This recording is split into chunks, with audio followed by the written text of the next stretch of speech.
Okay, I'm back now. Alrighty, welcome back.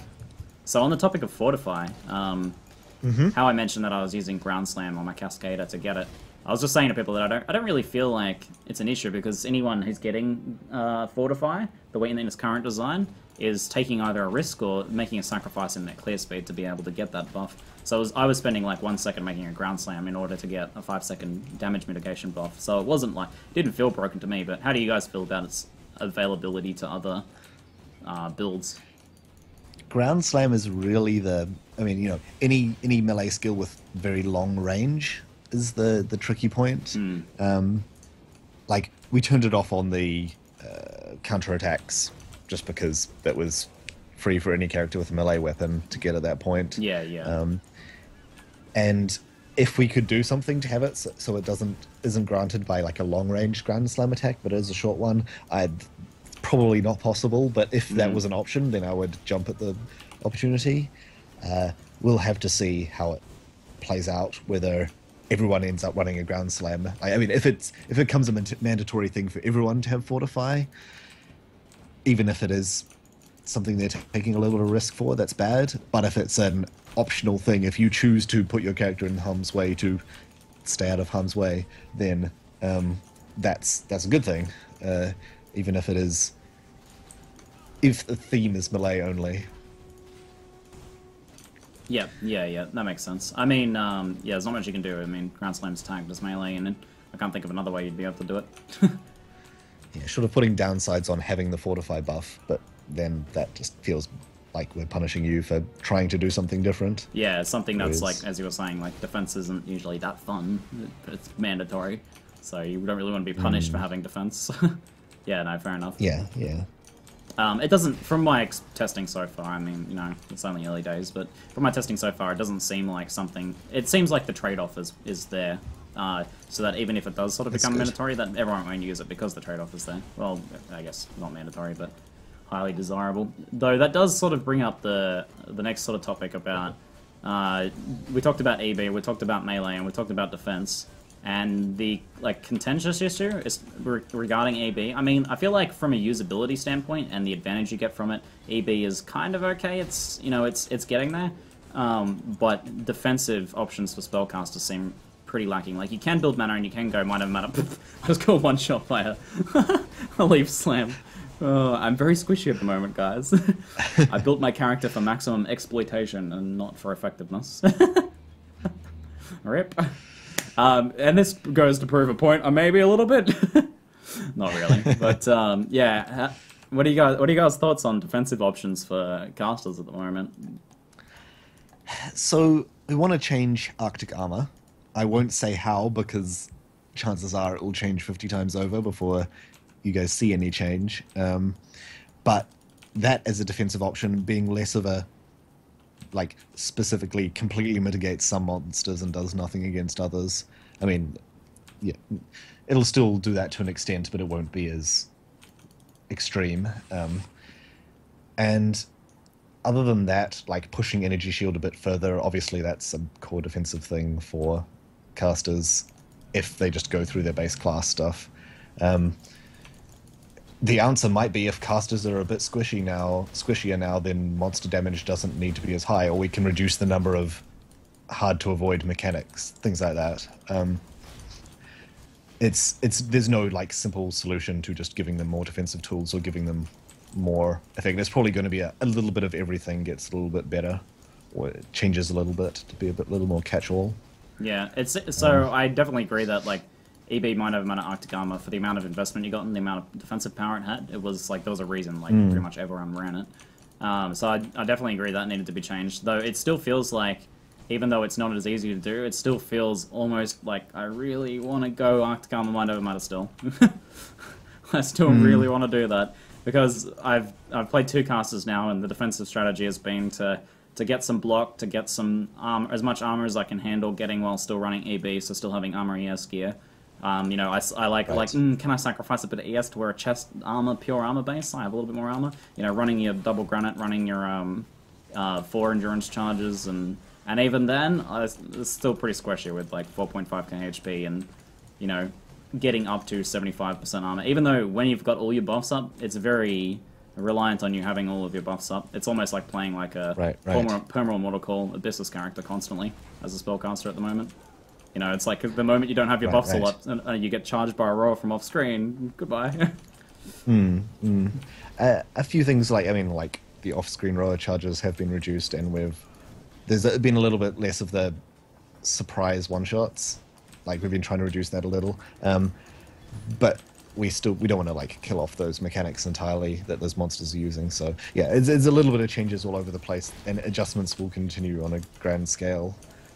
So yeah, I'm afraid I don't have a simple solution that I can tell you what we're going to do. But yeah, well, it's going to be. I think it's going to be an iterative thing, like you said, throughout the beta. I look forward to seeing what you guys test and to seeing how it works out, feeling it out.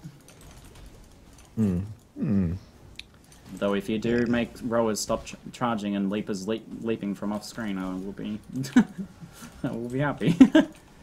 I'm pretty sure we were making AI adjustments on that to make it so it's less all at once, but I'm not. I wouldn't promise anything. Yeah, all the Arctic Leapers are my most hated mob in the game. All those guys leaping at the exact same time and then using Arctic Breath at the exact same time. Oh man. I think they may have been changed already. I'm not 100% sure. Those guys in particular, you're not the only person who hates those guys. So yeah, they're going to be changed. They're going to be changed somehow. Maybe just give them all GMP and multi-strike. No, I don't know. We'll figure it out. Multi-leap slam, and then a Chaos Degener as well. Wait a minute, that sounds familiar.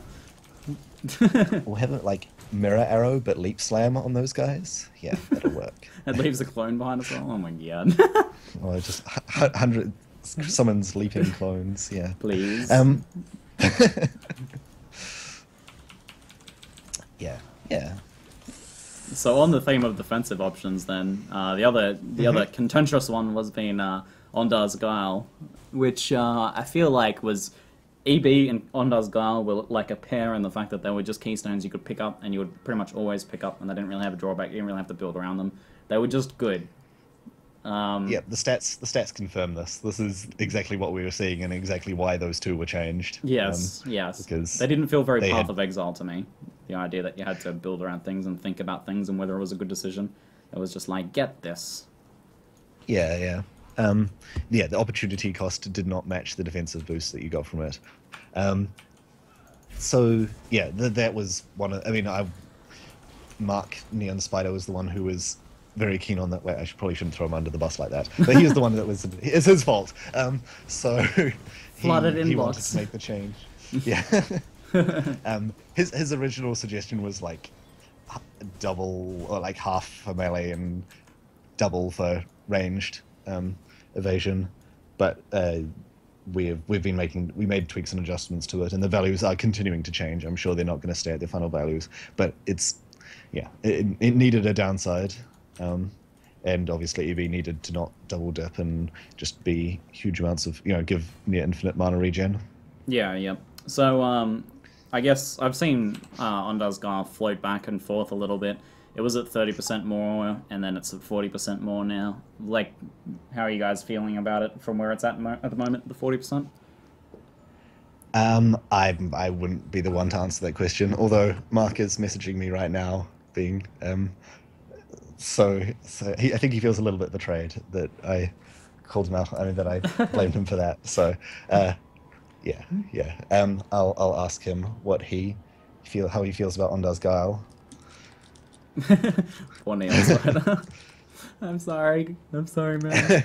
Yeah, sorry, my bad. I probably shouldn't have given him credit for that little. No, it's for the greater good. I fully support him. I support it. I think the Ondar's Guile chain was warranted and needed and positive for the game overall. The main questions for it have been like, obviously just like the balance and how it works out to be, but the main question has been like reflect and that, but now the reflect mechanics are actually changing as well, so that's not all on Ondar's Guile, like, Ondar's Guile's nerfed and custom taken Mortal Call Enduring Cry is, not the same anymore. How do we deal with reflect? But now the actual reflect mechanics are changing as well, so that kind of, they go together, and the responsibility isn't just on Ondar's Guile and it being, good or not good. So, how much do you know about Reflect? Can we ask you about Reflect at all? The changes to it? You can ask me yeah, you can ask me, but I mean, I made the changes with changing it to a rare and a bloodline mod. So yeah, I can answer some stuff about what it is now if you want. Okay, so just to confirm, the new Reflect is, rather than being an elemental aura or a physical aura affecting a pack and all the monsters around, it's a singular mob buff on a rare monster, and it is reflecting both types of damage. Still not chaos though, right? Still not chaos, no. It's elemental and physical. It's possible that we'll split them up, but it's more likely that we'll tweak the values or change the mechanic. I'm more keen to play with how we do the mechanic, and rather than just to make it so that it's like sometimes it just doesn't affect you at all. So yeah, it's in its most basic form at the moment. Like it was very, very quick to just implement. Like it was pretty much the tech that was already there. We just got new art for it that hopefully makes it more visible. Yeah, it's kind of cool. I was going to say that. I like the idea of, you said that doesn't affect you sometimes. I like the idea of a reflect that occasionally drops, so it's not up all the time, so that you can play around it. So rather than building around it, you can play around it instead, but you have a drawback then of having to wait for the reflect to drop or something like that. I guess you guys are thinking about that idea as well? That was one of the options, yeah. We decided to try the simplest version first. Then another thing was discussed was putting it on the player. Like the monster has a thing that puts it on the player so that you can actually, or you can always see when it's happening because it's happening to you. It's like a debuff. It debuffs you. Okay. Yeah, but it's more likely that the monster will do it on itself when you're close. If we do the buff on you thing, but we're trying it out with the rare thing and the bloodline. Like it's a bloodline pack mod at lower values now, like much lower values than the aura ever was. So we'll see how that plays out. It's definitely one of the things that we're glad we have a beta, so we can see if it just straight up murders people, which it did with my initial values that I put in. I kind of went a little high on the first set of values we gave it. It was like 44% reflected, which is now back down to 17% of the damage reflected. How do you feel where it's at now? Because I think I heard, I'm playing a totem build, so I totally can't tell at all. But how do you feel about where it's at? People were saying before it was like absolutely overtuned, like rippy one shot no matter what you were using, even if you're using an auto attack.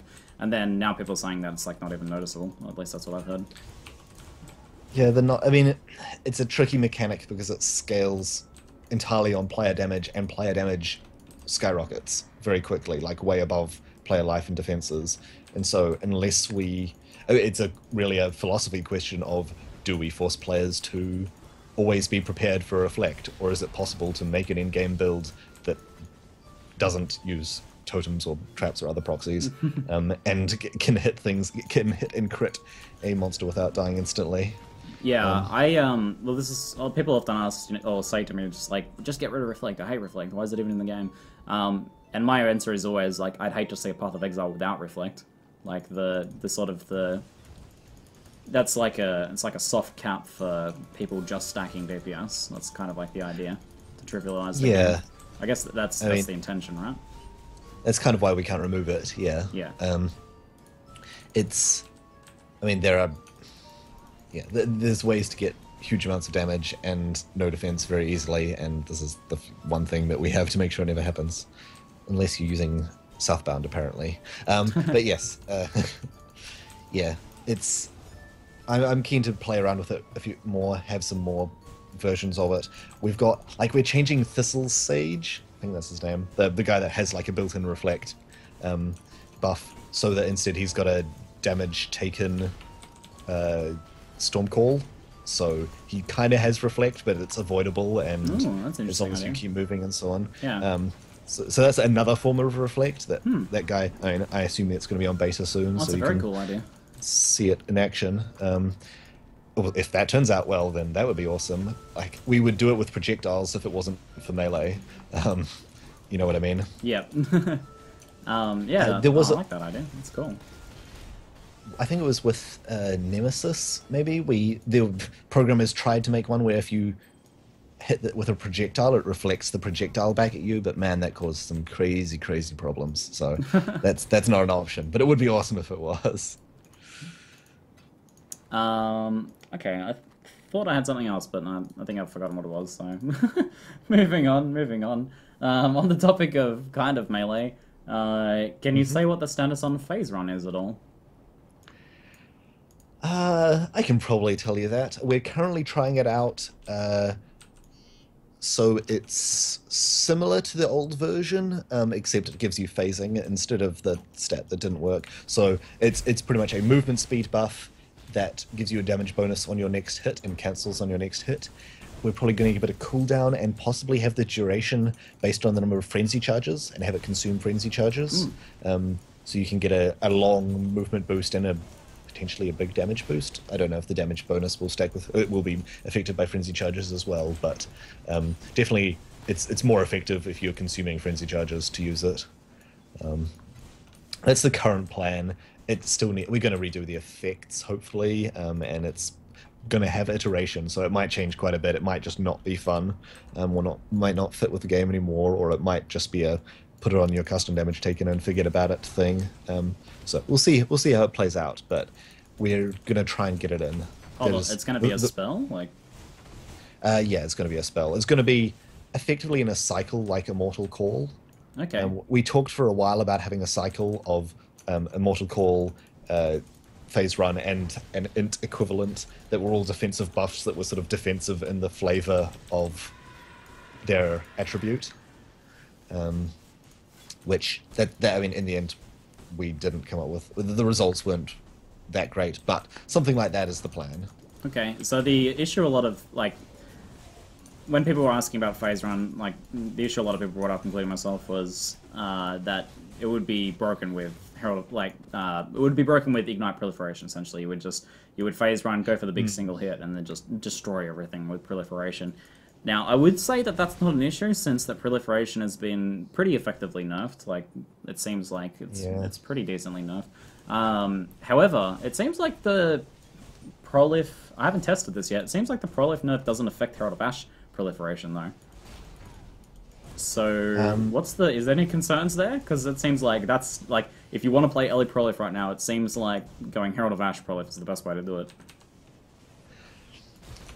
Yeah, it's a tricky one. Like, Prolif pretty much turns any single target thing into an AoE, so we can't... It's the same sort of problem we used to have with GMP and single target projectiles. We couldn't make the single target projectile hit too hard because you can quintuple it by putting GMP on it. And we have the same thing with Prolif for just about everything that's this large single hit. So phase run might not get the big single damage boost. It might be a smaller ongoing thing, or it might be in a form that can't... Like, it could just poison the enemy for 100% of your damage over time or something like that if we really thought it was going to be an issue. We have the ability to try out a bunch of stuff with it. But yeah, Prolif is what we're keeping an eye on. Like, Prolif shield charge, phase run... Yeah, is going to be crazy if it goes in as is. No, I hope I never see the day where shield charge builds are the dominant meta. It's a pet hate of mine, shield charge. It's a skill that I've tried to rework in the past unsuccessfully. I got a few changes with this Yeah, patch, the but, like wind down at the end of it has been reduced, hasn't it? Which seems like one of the bigger issues with it. I think so. Probably. I didn't make that change myself, so I'm not Okay. sure. But at some point, a programmer is going to make a whole new version of the skill that will then test out, and we could just replace the old one if it's better. Yeah.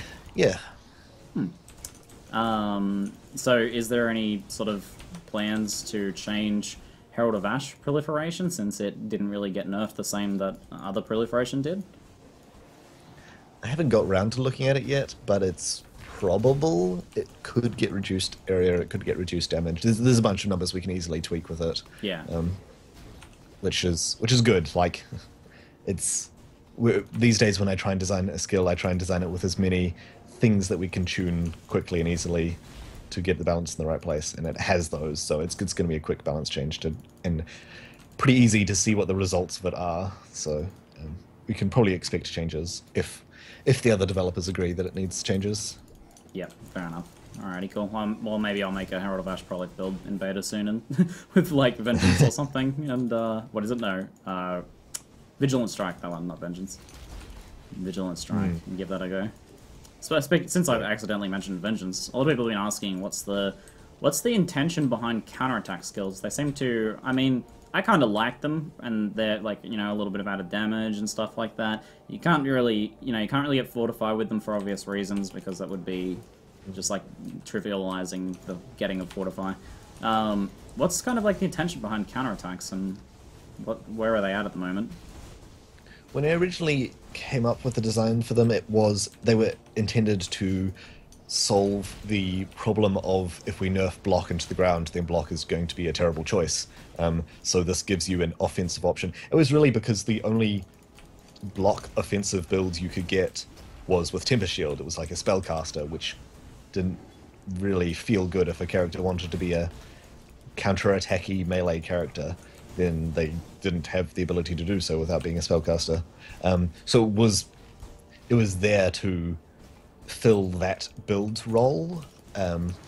And from what I've seen, it kind of does that okay, but 99% of the time you're better off just attacking monsters yourself and then just using it for the occasional damage boost, which is fine too. It's just another support option for melee characters. It kind of does what cast on damage taken was originally intended to do for spellcasters, where it's just an offensive bonus for being hit. Didn't really work out that way, did it? Cast on damage taken. Oh no, well, mainly because of the level restriction and the using for utility skills with the level 1 version of the skill. Yes. But yeah, I mean, it can be used that way. It's, again, being hit is not the most efficient way to play in Path of Exile. No. So I always get people coming to me with these builds where it's like, you know, I want to set up all these custom damage takens and stuff like that. It's like, you know, or reflect builds, and like, the issue is you have to wait for a monster to punch you, and I mean, it just doesn't... It's just not a fast way to clear. I mean... Yeah, I mean, it doesn't pass the Val Oversoul test, that's for sure. So, yeah, and Vengeance is the same thing, where it's kind of, it does what it does well enough, like it fulfills the design goals, I guess, but it's never going to be a primary build. We offer it from the, you know, we offer the first, I guess, the block-based one from the level 4 gem reward, just because it's a utility thing that you put on in addition to your actual primary skills. Yeah.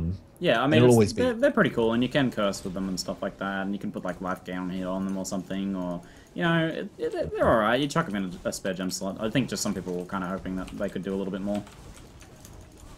Yeah, I mean, we talked about for a while having it as a support gem that you can put on any melee attack, which we could still easily do. It's still a possibility. But then you had the situation of there's one gem that's better than any other to use with it, whatever that might be based on the current meta, and so there's effectively one skill that is best as a counterattack. So we decided to release them as gems rather than supports, though. Even though you have less potential build diversity, you have much more controlled depth with it. You have clear rewards for picking it on a particular melee character, and ideally you're giving up gem sockets that you could be using for something else. For some builds this isn't the case, and in which case this is kind of a reward for those builds that can't run 5 auras. Even if it's a minor one, only procs when they're getting beaten on. Okay. Yeah. Something that we missed when we were talking about defense was Immortal Call. A lot of people feel like the custom damage taken Immortal Call setup is nerfed into the ground. I ran it on my last character as one of those defensive layers that I felt like I had to run. And, you know, if you're feeding yourself endurance charges constantly with either war cries or, you know, other mechanics, currently it procs and you get your 2.5 seconds of protection, which seems pretty powerful. It is obviously heavily reliant on you being active and getting the buffs yourself. I guess, how do you guys feel at where Immortal Call is? Obviously doing like perma Immortal Call setups, so doing that as Hegenita style builds where they keep their Immortal Call up all the time is not really very viable anymore, I guess. Yeah, I mean, the fact of the matter is, just like EB and Ondar's Guile, it was too ubiquitous. Everyone had the same 4-socket item on their character, on every in-game character, so it needed to change. The Enduring Cry was kind of accidental, an accidental addition to that. It wasn't intended, like, if we nerf both these things, then we destroy that. It was sort of, we make this Immortal Call change, and then after that change was made, we're like, oh, let's make this enduring cry change. So Immortal Call might not need to be have the values as low as they are now, but it's definitely we don't want people to keep up Immortal Call all the time without paying a pretty extreme cost to do so. Like people didn't take additional endurance charges and things like that, but now you definitely have a reason to, because you've got a cooldown, so every charge counts. I grabbed an extra one, and it was a noticeable improvement, both to my, when Immortal Core wasn't going off and to when it actually was. Yeah, it's good. It's good. Good step in the right direction. But yeah, it'll get more attention when Phase Run gets attention. Yep. So okay. Yeah, we'll see how that plays out. Cool. On the topic of buffs, Inner Force was removed. My theory that I usually tell people is that it was one of those things that was a bit of a balancing nightmare for you guys. Is that kind of the case there? What was the reasoning for removing it? Yeah, it's pretty much the thing that I tout a lot is that we balance around the exploit case, and with the exploit case was becoming, I mean, there is an increasing number of buffs that players would have, so every patch Inner Force would just become a little bit more powerful when we released another buff that the character could have. The Heralds obviously pushed it up a little bit more, and the Auras before that. And Fortify... Okay, Fortify was the thing that prompted the change. That was what made me say, okay, we need to decide what we're doing with buff effect, because currently a Witch and a Templar have better Fortify than a Duelist. Because of... And it's... So many builds took it. It was a very popular, like very high up on the stats of passives, that everyone travelled towards. Well, mainly casters, but yeah, it was too popular, and we would have to keep nerfing it if we kept it in the tree. Even Didn't if you we like nerf Inner Force like 4 out. times or something in its history? I think it's been nerfed like repeatedly over. That's it would be before my time in that case. Well, I guess like it wouldn't have been me making those changes, but that sounds like the kind of thing that would make absolute sense and would need to happen. Yeah, I feel like I remember seeing it nerfed heaps of times. The fact that it multiplies with aura passives and so on top of everything else is, yeah. Do you see any issues now that Inner Force has been removed with certain certain people relying on it? I mean, I would say Righteous Fire, but I don't think Righteous Fire needs to rely on it now. They have so many more options available for regen and mitigation of the degen. But there may be other case issues, none that I'm aware of, but are there any issues with the removal? The trickiest part of making the change was trying to figure out what to put on the Life Notable by Templar, which is currently Aura Effect, just because that's the closest thing to it and still pretty thematic for the Templar. That was the part that was hard at the time. As for removing it, the effect is generally positive. It lets us buff things that we couldn't otherwise buff. Yeah, because that would have been crazy with Inner Force, right? Yeah, I mean, if we wanted to, we can just turn all the Aura Effect passives up by 1% on every one of them now, if we wanted to, but I don't know if it's necessary. Something that I noticed was that, this is a super tiny thing, just curious. Let me get away from mobs. The Devotion passive had 5% buff effect on it before. I think it was 5%. And now it's got 3% Aura effect. So Aura effect is obviously less useful, but it's still less than the amount of buff, even though it was affecting the auras before. I don't know, any particular reason for that, or just... Oh, just that the value was crazy high before, and we didn't want it to be as good as the leadership Aura effect nodes. Wait, does it even have Aura effect? I can't remember anymore. But yeah, we didn't want to make it as good as a passive, and considering it also had life and strength, I think it has strength. Yeah, it does have strength as well. Yeah, fair enough.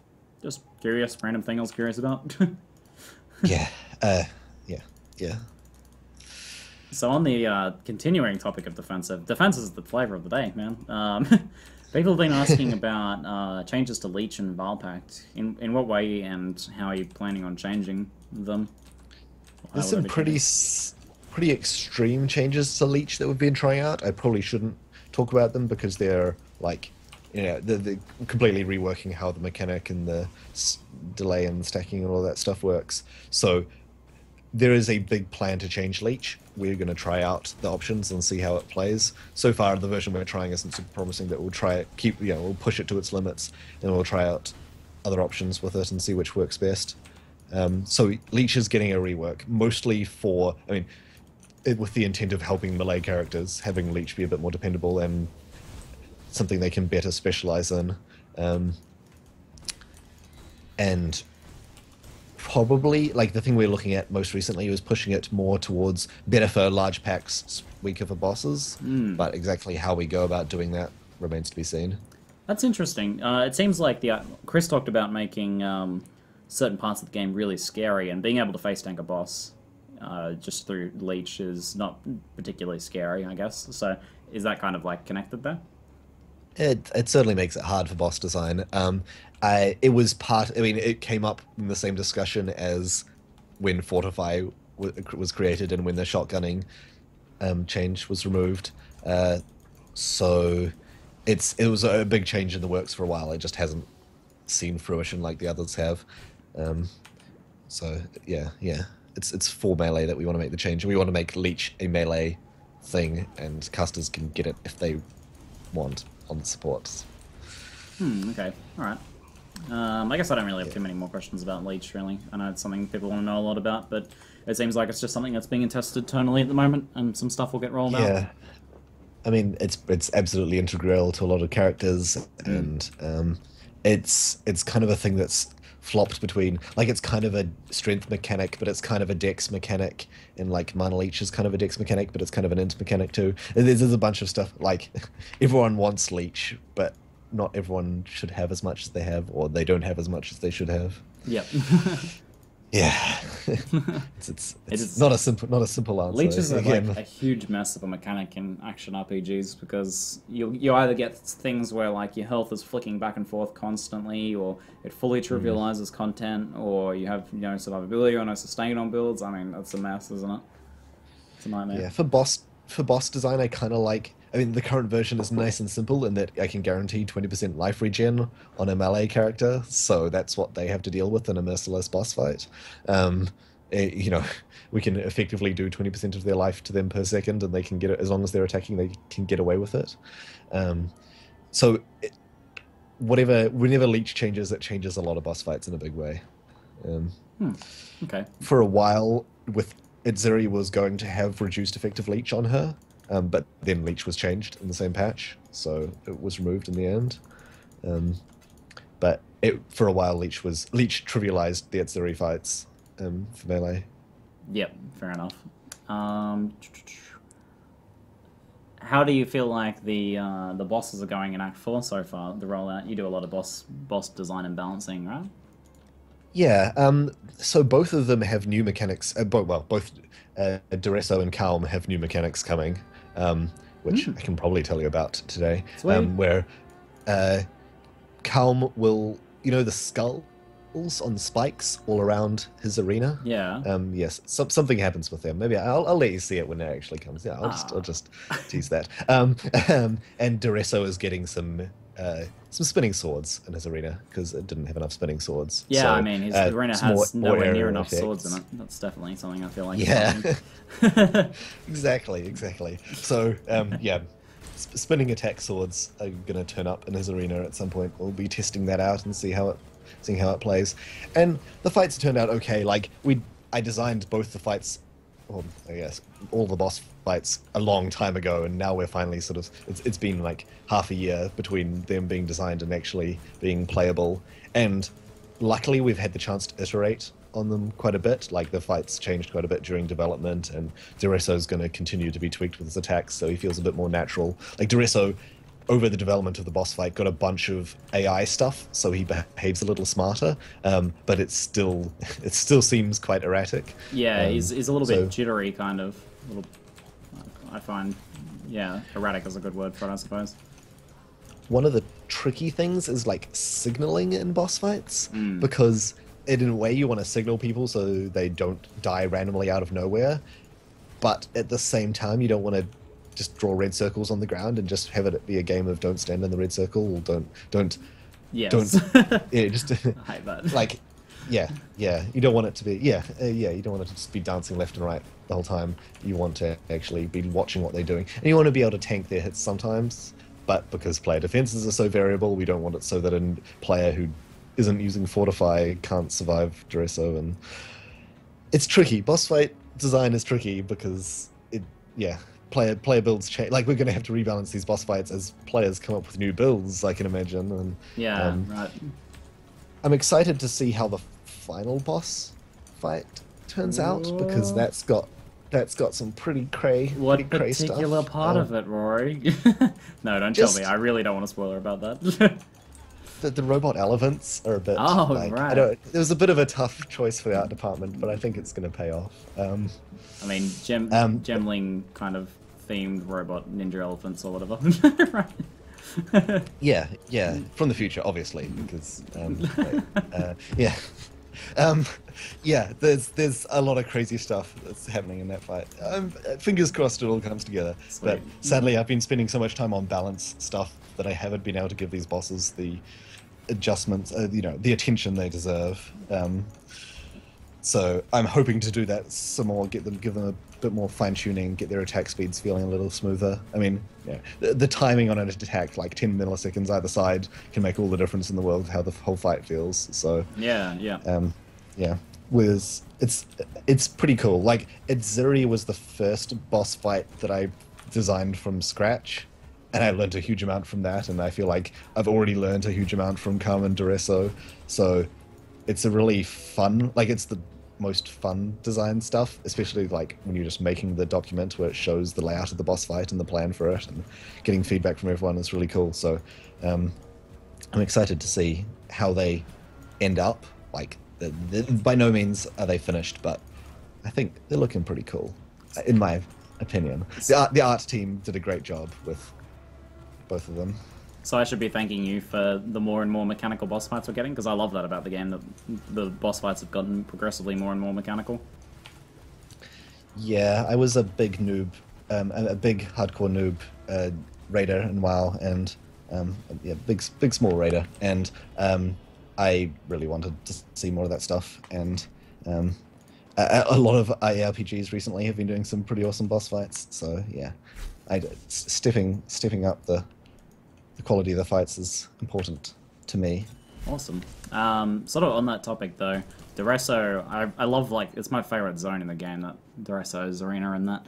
But when I was like sort of breaking down his fight and learning all the mechanics and stuff, apart from the bubble and the bubble healing and like the bubble boost damage, it seems like, as you were saying, he's a bit erratic, but it seems like it's difficult to actually strategize the fight at all, because it's mostly just like, I was like, guys, I think like pretty much just keep running, like just keep running circles, and and that's how you avoid the damage. Like, if you stand still, you'll get wrecked by his cold thing, but there doesn't seem to be much strategy to it. Not like, with Val, where you're like, attack during the phases, don't attack between phases because he'll switch, and run circles for this, and run diagonally away from him, don't run directly out, stuff like that.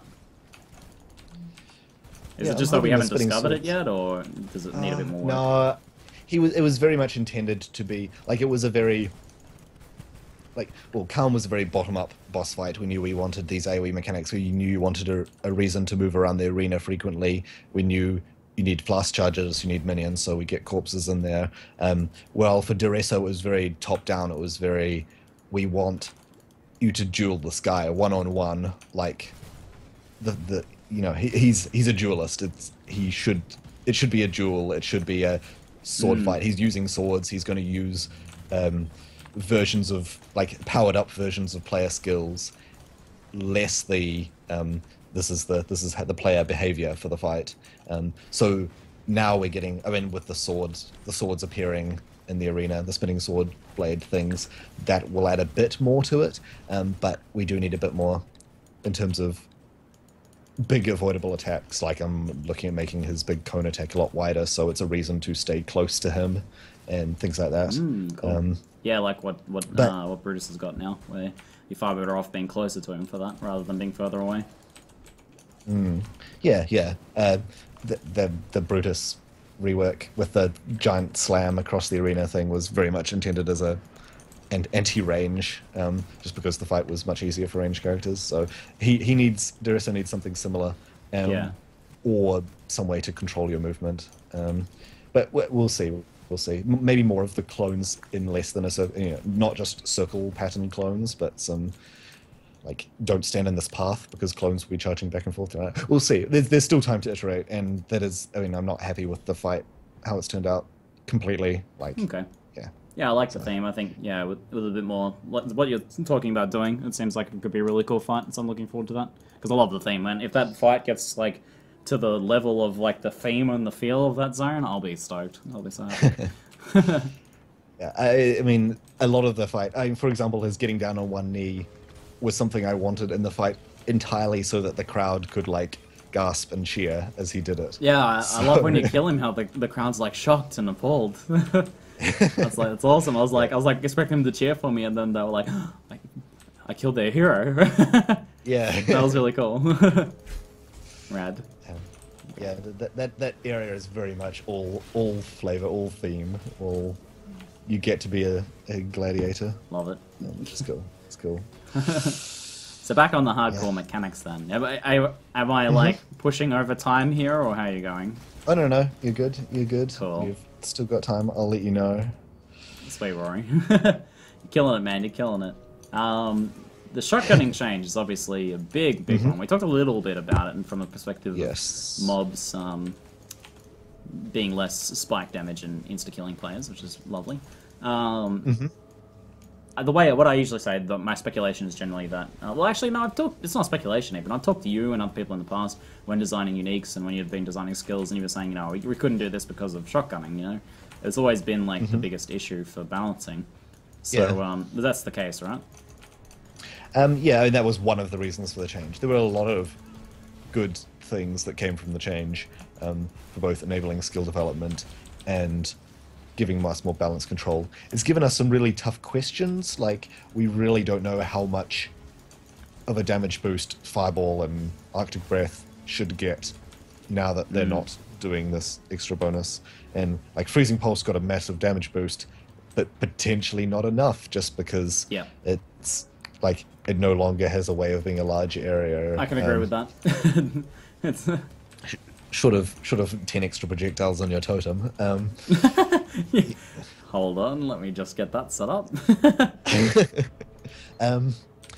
But I mean, we turned down the damage penalty on GMP and LMP, but then we needed to turn down Tornado Shot, and there'll be more skills like it that will need to be adjusted downwards because they got they got a full damage increase for every extra projectile.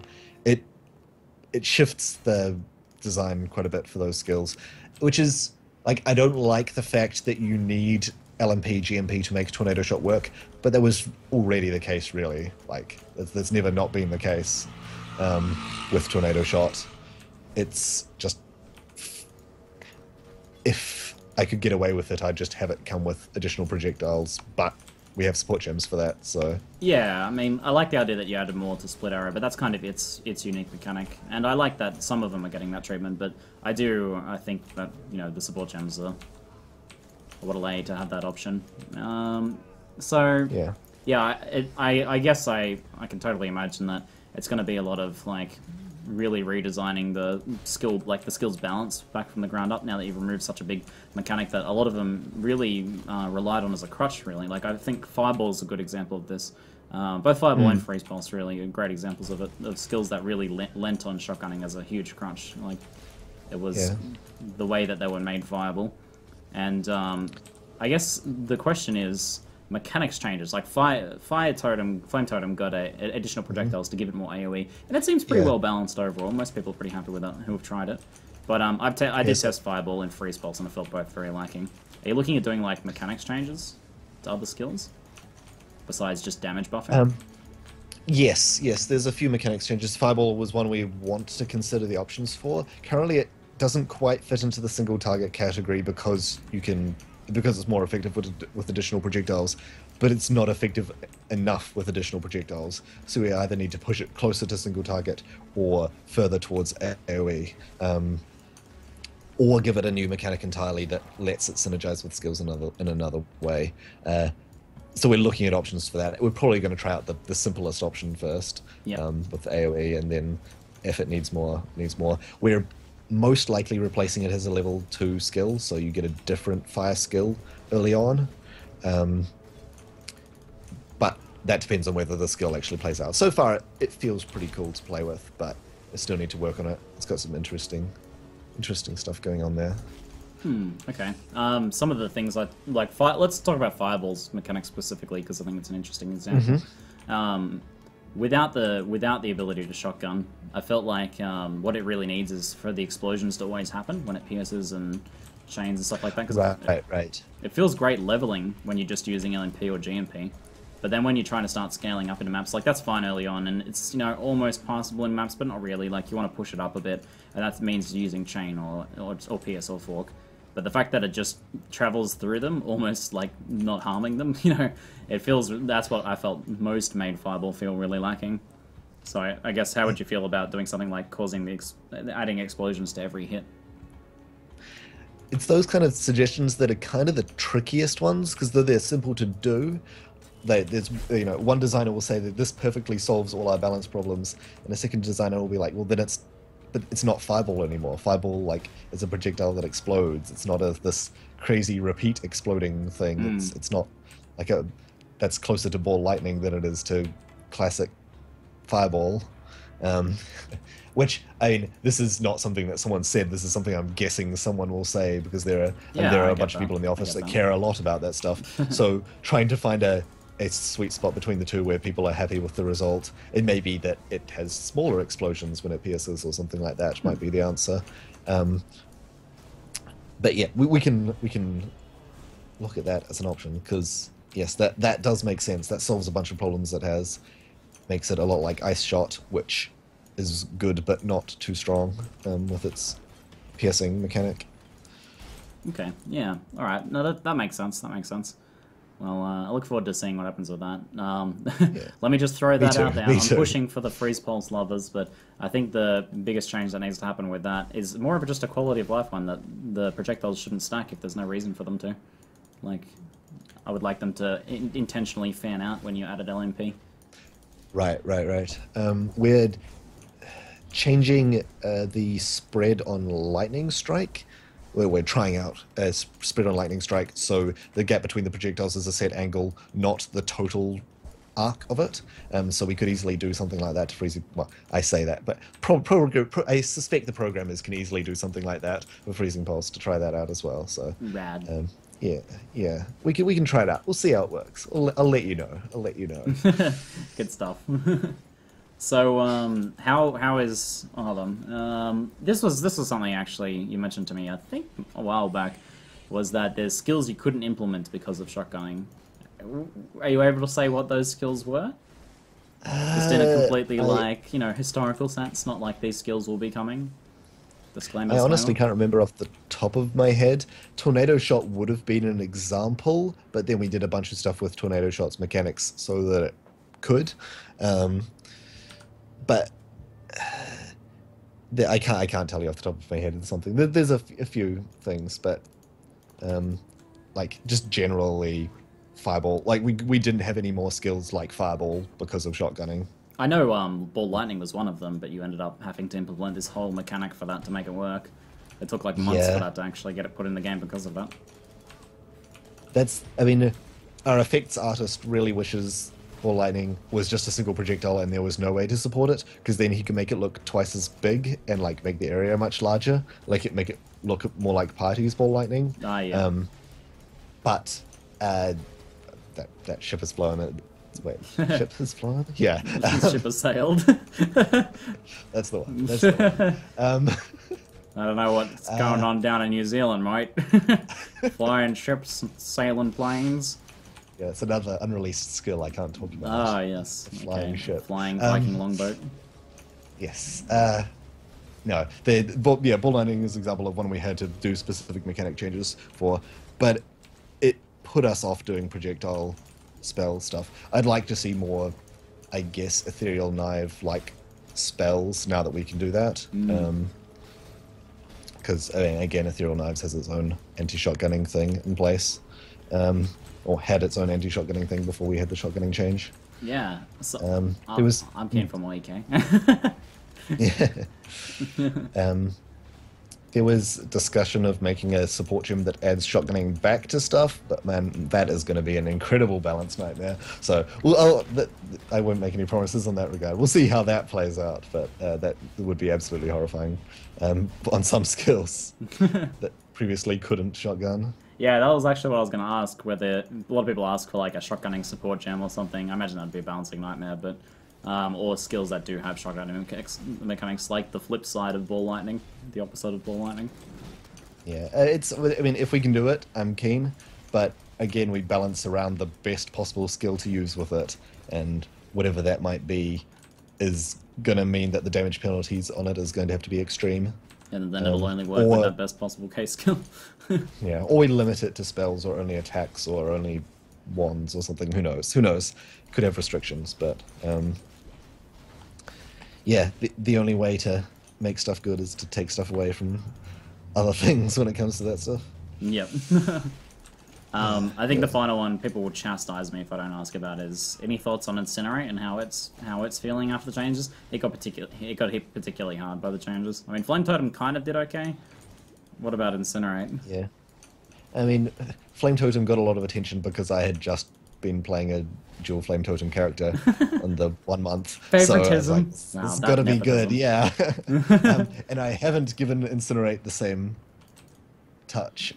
The Flame Totem, like, before the shotgunning change, I had given Flame Totem additional projectiles. And then after the change, we removed that, but then I was like, man, it feels so much better with extra projectiles, just in how it looks and how it feels like it's getting stronger when you get LMP. So I just added it back to it as a thing it gets as it levels.